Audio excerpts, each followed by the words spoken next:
but instead it seems to have turned into some kind of opportunity for countries to negotiate loopholes and to avoid raising their ambition.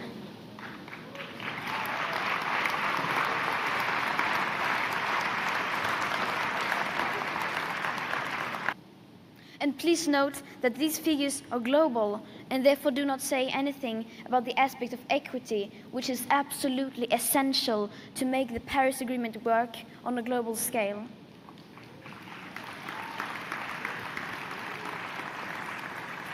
That means that richer countries need to do their fair share and get down to real zero emissions much faster, and then help poorer countries do the same, so people in less fortunate parts of the world can raise their living standards. These numbers also don't include most feedback loops, non-linear tipping points, or additional warming hidden by toxic air pollution. Countries are finding clever ways around having to take real action, like double counting emissions reductions and moving their emissions overseas, and walking back on their promises to increase ambition, or refusing to pay for solutions or loss and damage.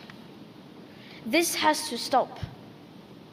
What we need is real, drastic emission cuts at the source.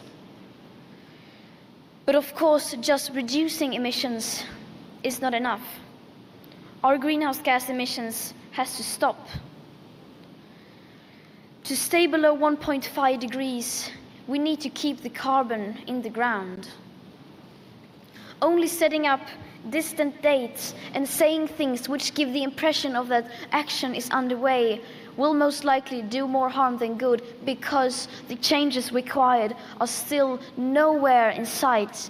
The politics needed does not exist today, despite what you might hear from world leaders. And I still believe that the biggest danger is not inaction. The real danger is when politicians and CEOs are making it look like real action is happening, when in fact almost nothing is being done apart from clever accounting and creative PR.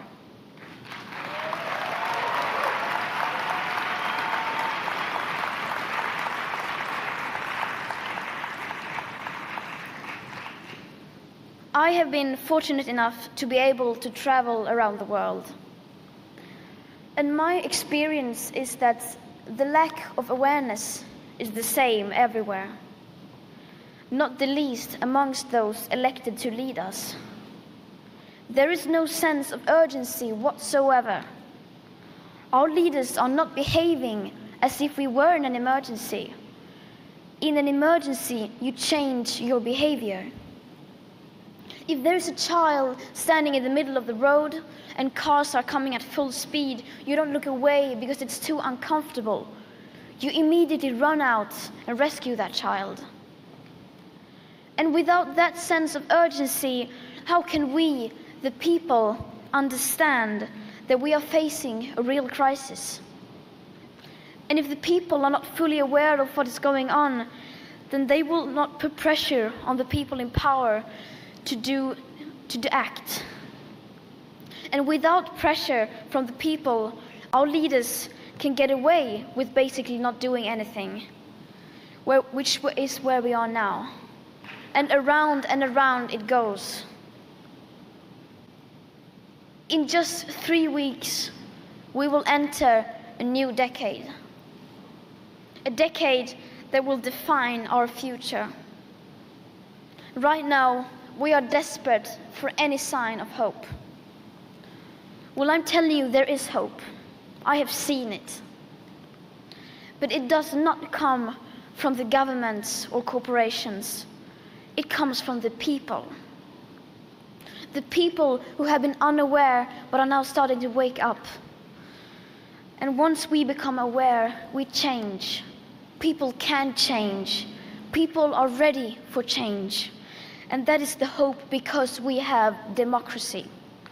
And democracy is happening all the time, not just on election day, but every second and every hour. It is public opinion that runs the free world. In fact, every great change throughout history has come from the people. We do not have to wait. We can start the change right now. We, the people. Thank you.